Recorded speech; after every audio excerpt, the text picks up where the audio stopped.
Hey, there you are. And here I am, which means it's Friday and time for another one of these videos I like to call Talking to Myself.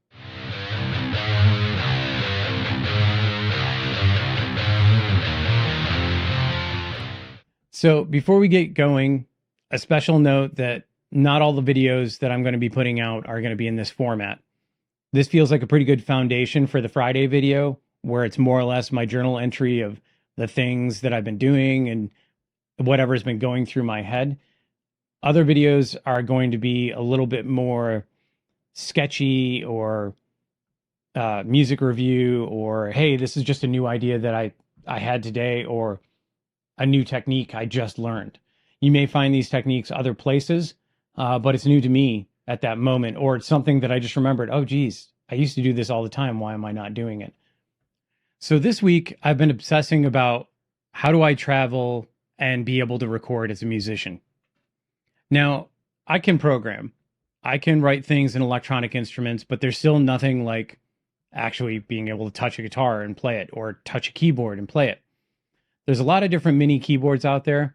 That's not too difficult to get away with. I always have to carry a computer with me.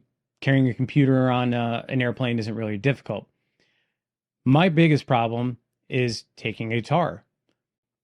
Recording wise, I could take an acoustic or an electric. I'm trying to write down an idea. It needs to be probably as simple as possible because I'm probably not going to be making a professional cut of this song at that time. I can't control all the variables in a hotel room. Taking that guitar on an airplane, however, gets really tricky. If you're going by train or bus or car, you've got more room to work with. An airplane, you're already very limited with what kind of space you have. Unless you have a case that you really, really trust to put your guitar in, you don't want your guitar to go in the belly of a plane. There are a number of different travel guitar options out there. Most of them are still too big to even take on a plane.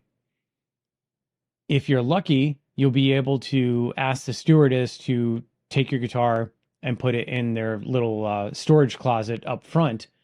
Most of the time, they're more than happy to do that for you.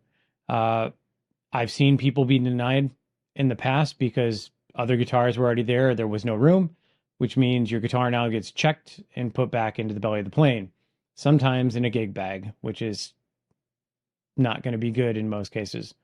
Now, your other option may be that you can put it in the overhead compartment. If you're on a big plane, really possible. If you're on a small plane, like the ones that I've taken out of Elmira, New York, or Binghamton, New York, or out of Waco, Texas, yeah, it would never fit in there to begin with.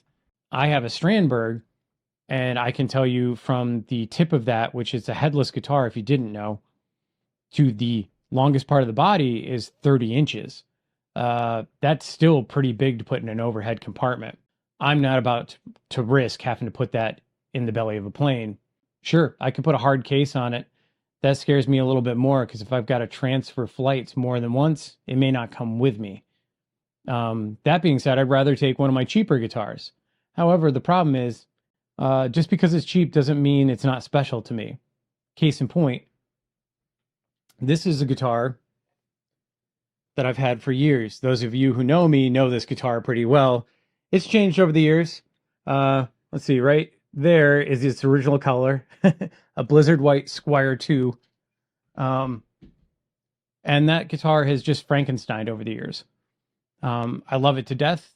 It's not the most dependable guitar because it is a Squire. It suffers a lot of things because it's not exactly made of premium stuff.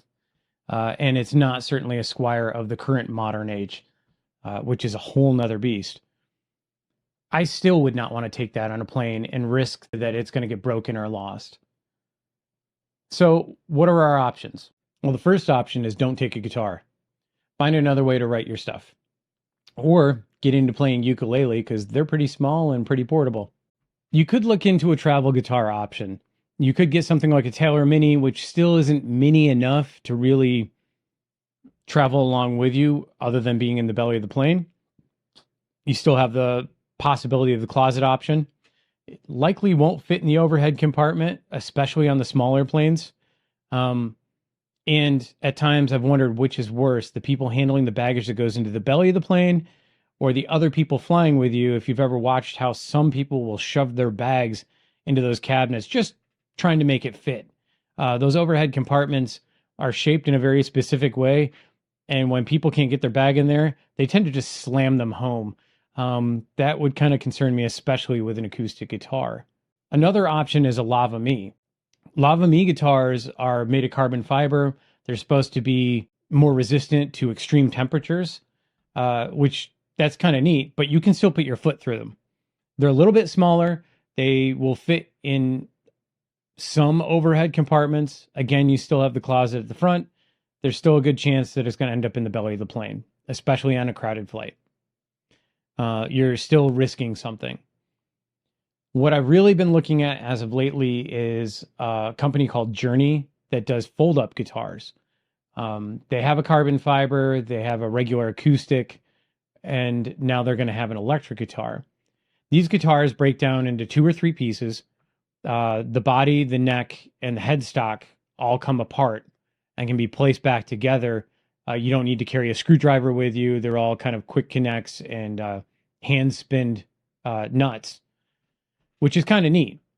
Of course, the acoustic is going to be a little bit bigger than the electric. The electric is a lot cheaper and is going to be a little bit slimmer. They all come with their own little backpack, so you can carry it on as possibly your personal item. It depends on whether it can fit under the seat or not. Or it can go into the overhead bins. Again, the problem with the overhead bin is other people. The electric guitar doesn't seem to be available yet. I've been eyeballing it for a while, and they're selling them for like $500 currently on places like Sweetwater, which is really cool. It's affordable, in my eyes, at least to try out potentially, as long as I can send it back if it's total crap. But it's an electric guitar. There's only so many things that can be truly wrong with it. And maybe I'll do a little bit of a review on that later if I do end up getting one. So there are other travel guitar options. They make like travel ESPs and stuff like that, where the tuners are in the body, right next to the strings. They come with little preamps and built-in effects. That's kind of cool. The only problem I have with that is it doesn't seem to matter which range you buy them in. Typically, they go from about $500 to about $1,000, which is about the price for a normal size guitar of like an intermediate level. The problem I have with that is every one of the guitars I've ever picked up that are in this style are sharp. They're jagged. They're not dressed very well. Yeah, in other words, the frets aren't very smooth. They'll be cupped. The action is really, really bad. I don't know if it's just places like Guitar Center and stuff don't want to sell guitars like that, so they don't set those ones up, or if they're so bad that they're constantly kind of fluctuating and going out. Again, most of them still have like real wood in the necks. And so what you run into is if that guitar has to go into the belly of a plane, there's going to be a dramatic temperature shift. A plane is nowhere near as warm in its belly as it is in the standard cabin where you sit. And so you got to worry about what's going to happen to that instrument. Another thing to consider is the purpose of you taking the instrument. Are you playing out for people? You're recording. I'm going to focus more on recording, but just leave it at this thought. If you're going to be playing out, you're going to need some way to amplify that instrument to get it to other people. Either you have an acoustic and it's amplifying itself, or you need to take a little portable amp, which means now you've got to take another thing with you. In the case where you're simply just trying to have a kind of a mobile recording setup, there's still a few things that you're going to have to look at, especially if you're bringing a guitar. You're going to need a computer or a recording device. The easiest thing would just be a mini tape deck, but then you've got to try and transfer that later, which is kind of a problem. You've got your iPad or iPhone or smartphone, whatever. You could use a voice memo thing. That's going to be kind of a low quality recording. I personally would like to have something a little bit better if I'm going to take a guitar with me. In the past, I've used something like the Boss Pocket GT, which is an amp modeler and does some neat effects. It's not the best sounding overall, but it gets the job done. Similar to the old Pandora's boxes. Super handy, Very, lightweight, has its own little battery in it, can hook up via USB, so you don't even have to run audio cables. You just use the USB cable. Pretty handy. You can save your effects off and reload them. However, there are easier options than that. If you have an iPhone or an iPad, or you're taking a computer with you, you can simply use plugins. There are a number of different free amps. I'm not going to get into all of them because there are plenty of people who talk about them. Personally, what I've been looking at lately is Korg Gadget, which is confusing on its own. I have it on the iPad. It costs about $40. I can write and program different keyboards in there. I can record audio with it.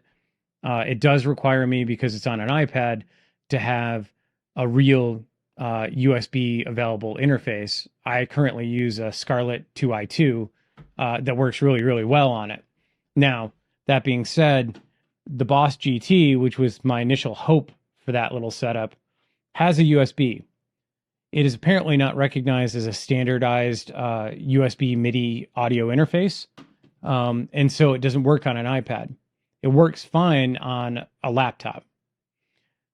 Connecting directly to the iPad, though, kind of SOL. However, the simple setup that I have, and I will put a little bit of a clip of a song in this video in just a few moments, is actually using a guitar straight into a Scarlett and then into the little guitar processor plug-in, and I can't remember the name of it, but you'll see it in a second, in Korg Gadget.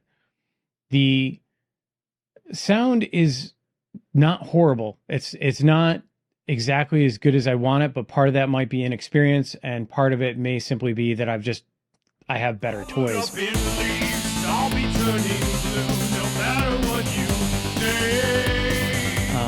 But certainly for demoing, pretty nice.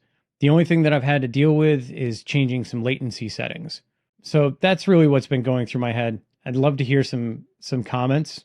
If you travel on an airplane especially, what's your experience been? I haven't had horrible experiences, but at the same time, I don't take a lot of guitars with me. I've talked to other musicians who are carrying guitars with them and asked them, and it seems to be a very mixed bag. Guitars haven't gotten lost. Occasionally they get broken. In some cases, they're insured, but even when they're insured, it takes weeks, months to get them replaced.